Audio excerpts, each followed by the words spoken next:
This is Brandy Mars Sky, and I am on day 19 of the 100 Day Project. So, day 19, I've been feeling really heavy into, as in I've been feeling very much swept in all that bath. I've been feeling swept in the eclipse energy and the vibe shift and the slowing down and the kind of really not wanting to do things, even though like my calendar and my to-do list and all the things that I want to do just seems to be piling up. So today I came on. I don't really have I didn't have an epiphany today. I didn't have like any kind of wow moment.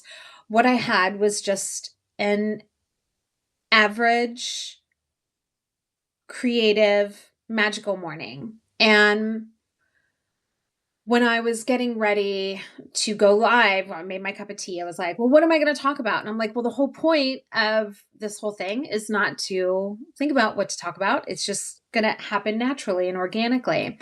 And that's kind of what is happening. And this morning, I think it's interesting, at least for me, on my creative adventure, that I feel like I'm not doing something if the something isn't big, or if that something isn't attached to the creative project, or that something doesn't lead me towards a destination. And, but some of like my biggest aha moments have come from the breaking free of that, of just letting myself meander and wander, right?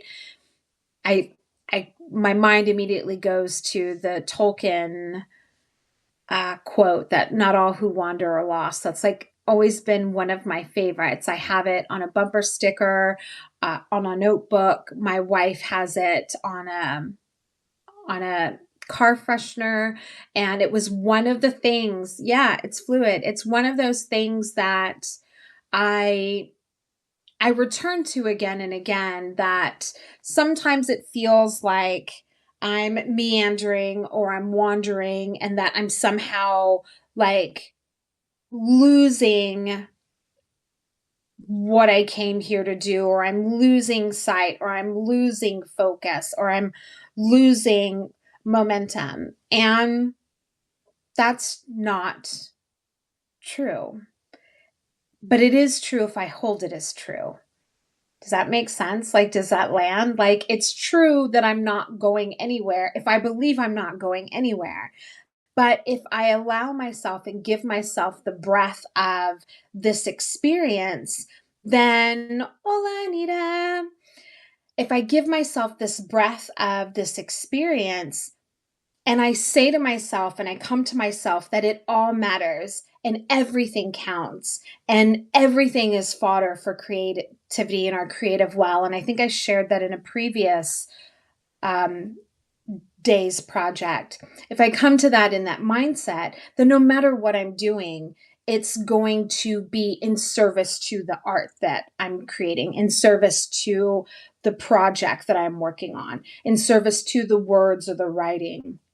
And as I was going through my morning ritual this morning, which was really heavy on the astrology and the magic side, because we're going into an eclipse and we're going into Mercury retrograde and we're going into a new season, right? Like we're ending and we're beginning and we're rewinding, like we're doing all of these things. There's so much dense energy happening. And what I felt called to do this morning was parse what that meant for me out, and parse what that energy that I'm feeling, how can that best be directed in ways that are in service to my mental health, my soul health, and my artistic health. And that's part of what, Mercury retrograde or eclipses do. They give us a moment of like darkness, and a moment to kind of redefine what certain things mean to us. And it feels like there's been a lot of that lately because of the shifts in the cosmos, but also that's just part of the creative journey, right? We are always going to be redoing something, rewriting something, rewilding something, reflecting on something, reworking something, right? We are always in that traction of redoing because that's just part of the journey. And what I'm discovering is that the the the more times that I give myself grace to allow for that redoing, um, the less antsy I get, the less graspy I get, the less um Capricornian, I guess, like it has to be done by this and then kind of thing.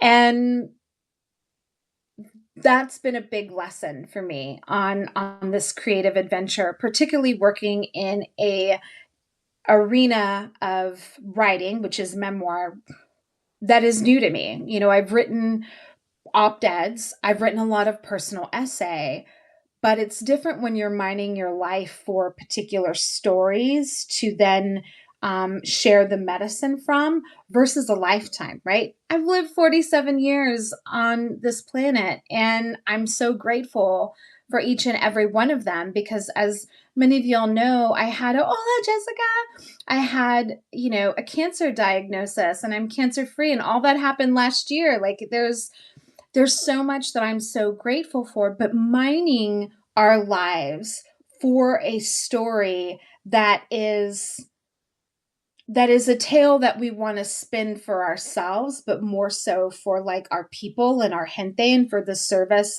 of all good involved, like the highest good of everybody involved. It's it's that's a rewiring path for me, you know, and it's different for me than writing the personal transformation books that I have, and they're not really self-help books, but like, you know, the personal transformation books and the my latest book, The Art of Ism, like it's just different from that. Oh yay, I'm so glad, Jessica. I'm so happy that it's right on time for you. It's right on time for me. I was just saying, like, I got hopped on and I was like, I don't know what I'm going to talk about, but part of this project is not knowing what to talk about and not coming in with any perceived notions and just allowing the spirits and our collective to just kind of, you know, birth what wants to come through together. And it feels like the invitation for us all here is just to pay attention to our lives. As Susan Sontag says, pay attention to what we pay attention to, like paying attention to what moves us, what propels us forward, but also allowing ourselves sometimes in days to meander and wander and get lost. You know, today feels like a day that I just want to get lost. I want to get lost in a good book. I want to get lost in conversations with you. I want to get lost in the whiffs and the smells of this tea that I made, this chai tea, coconut chai tea, which was divine that I made. Like, I just want to get lost. And for me, I'm very big on deadlines and productivity and getting things done. It's a reminder for me that getting lost is also part of the journey. Getting lost is part of the art. Getting lost is part of creation and a part of life, right? So, again, not all who wander are lost. And I'm just reminding myself that I'm not lost. I'm here. And even if I'm lost, I get to find little bits and pieces of myself along the way, right? In the art, in the tea, in the conversations with you, it is so hot outside, in the 90-degree weather that is my native lands of Wimberley, Texas. Like, it's so hot here, but finding myself in those pieces, but even more so, finding all of that in me, if that makes sense. And so just allowing myself to just meander and get lost. And sometimes our creativity just needs, yeah, 90 degrees. It's crazy. It's insane. It's insane what it's like here. I'm like, AC is on. Yeah, it's crazy. So yeah, I hope that that is somewhat helpful, especially on days when, our mind or our ego or we feel like we should be doing more or we feel like we have so much to do and we're like, I don't want to do any of it and I just feel a little lost. Just knowing that that's part of the process. We all get lost, and the big thing is just to trust our process and trust all of those times that we felt this way and then we found our way. Like we found ourselves, right? We're never truly lost. We're always exactly where we need to be. So I love y'all so, so much. Thank you for joining me. I cannot tell you how much I really look forward to just being in the energy space with y'all in this little pocket and container. And I can't believe tomorrow's going to be day 20. Like, oh my God, what? It's like, what? 20 days. I'm so excited. I was thinking about something fun to do. I don't know. We'll figure it out. I'll figure it out. So have a great day. I love y'all so, so much. And I will see you tomorrow in Lakesh. Thank y'all for joining me. I love you. Bye.